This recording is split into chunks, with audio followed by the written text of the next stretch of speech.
Hi, this is Dr. Bhargava. This short video is about DaT Scan or dopamine transporter scintigraphy. Let's start by talking briefly about Parkinsonian syndromes. So these are a heterogeneous group of progressive neurodegenerative disorders that involve the nigrostriatal dopaminergic pathway. They present with motor symptoms, which could be tremor, rigidity, or bradykinesis, and non-motor symptoms such as constipation, fatigue, and sleep disturbance. So they can be divided into idiopathic Parkinson's disease and atypical Parkinsonism or Parkinsonian plus syndromes. That includes these four entities: dementia with Lewy bodies, multiple system atrophy Parkinsonian type, progressive supranuclear palsy, and corticobasilar degeneration. Next, we'll talk about the role of I-123 ioflupane, the radiopharmaceutical that we use for performing the DaT scan.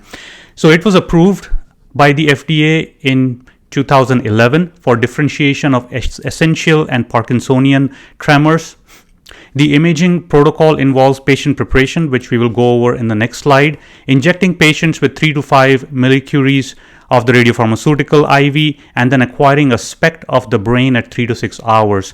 The interpretation can be visual, or there are semi-quantitative ways to evaluate activity in the subcortical nuclei. So normal scan shows symmetric comma-shaped uptake in the caudate nucleus and putamen. This uptake is symmetric, so we see a comma-shaped uptake on the right and also on the left.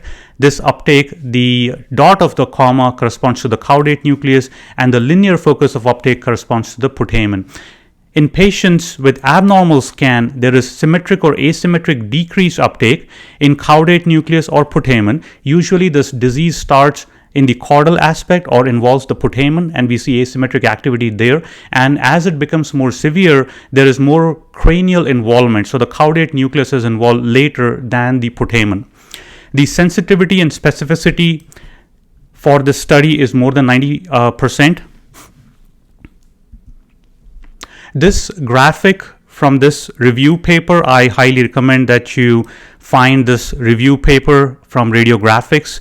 The authors go over the role of DaT scan, the mechanism of uptake, and other features that I am briefly touching upon in this short video. So this is a graphic from this article, which shows here on the left a presynaptic neuron and on the right a postsynaptic neuron. So here in the middle we have the synapse, where in the presynaptic neuron we have dopamine in the vesicles, and this is released into the synaptic space, and it goes and binds to the dopamine receptors in the postsynaptic neurons. Our radiopharmaceutical I-123 ioflupane goes and binds to the dopamine transporters in the presynaptic neurons.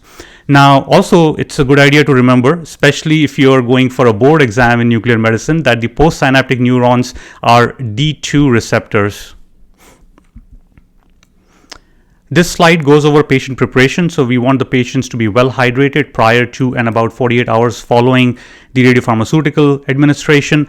Thyroid blockage is very important. We want to use either saturated solution of potassium iodide or Lugol's iodine. It's given orally at least 1 hour before the radiopharmaceutical injection, and to block free iodine from binding to the thyroid gland. The dose, like I said before, is 3 to 5 millicuries injected intravenously slowly, followed by a saline flush, and then at 3 to 6 hours, we acquire a SPECT or a SPECT CT of the brain.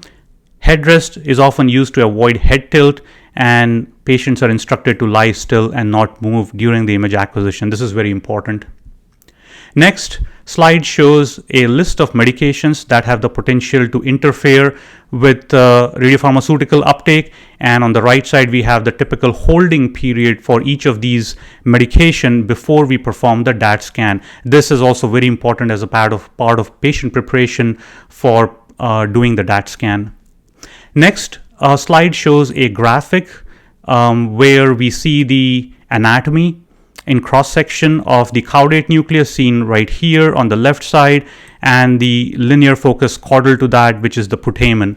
And so as I draw the region around these two anatomic structures, this is the pattern in which we see the uptake on the DaT scan, which is called the comma-shaped uptake, with this part more cranially is the caudate nucleus and more posteriorly the linear uptake is in the putamen.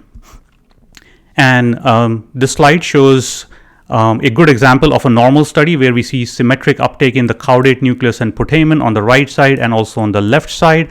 The next slide shows various patterns of abnormal uptake from left to right, showing more severe disease, where here on the left we see asymmetric uptake in the putamen. It is more severe in image labeled B, and in C we find that the uptake in putamen is completely absent, and in D and E we find that there is involvement of the caudate nuclei also. So as the disease becomes more severe, we see reduction of uptake from posterior to anterior aspect, going from putamen to the caudate nuclei. Next slide shows the causes of normal and abnormal uptake. When there is normal uptake, we want to entertain these clinical entities, and when there is abnormal uptake, we talked about Parkinson's disease and the atypical Parkinsonian syndromes. Finally, some pitfalls and artifacts that you can expect when you're doing a DaT scan. Motion artifact: when the patient moves, it can lead to blurry images. If the patient positioning is suboptimal, there can be, for example, a lateral head tilt. To some extent, we can read around it by reviewing the coronal images. There can be scaling artifact if the salivary glands are included in the field of view. If the correct peak is not chosen while doing the acquisition. If you remember, the radiopharmaceutical is I-123 ioflupane. I-123 has a 13-hour half-life and two photo peaks of, one photo peak of 169 keV. So it has to be chosen correctly while doing the acquisition and not confused with 140 keV of technetium-99m radiopharmaceuticals. When there is prior infarction in the region of the subcortical nuclei, there can be absent uptake on the DaT scan, and that's called vascular pseudoparkinsonism. So that's a brief review of DaT imaging, the protocol, patient preparation, image interpretation, and what to look for in terms of pitfalls and artifacts. Thank you for watching.